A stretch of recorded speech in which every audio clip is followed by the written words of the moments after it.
بسم الله الرحمن الرحیم. السلام علیکم ورحمت الله وبرکاته.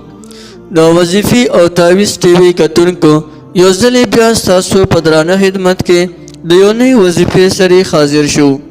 دا وظیفه خصوصا د هغه وروڼو دپاره ده چې هغه په ناګهاني آفاتو او مصیباتو کې اخته شوي، یا هغه وروڼه چې هغوی د مصیبتونو او د آفتونو د راپېښېدو اندېښنې هغوی ته.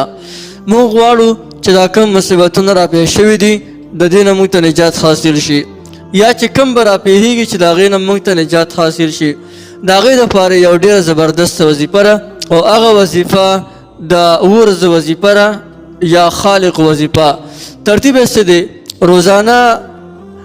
روزانه په بنیاد سره 7 ورځو پورې یا خالق وظیفه سر زره به کوو روزانه. نو انشاءالله چې کله 7 ورځو کو نو که مصیبتونو کې آفتونو کې ګیرو، الله جل شانه به تمام مصیبتونه او تمام آفتونه لرې کړي.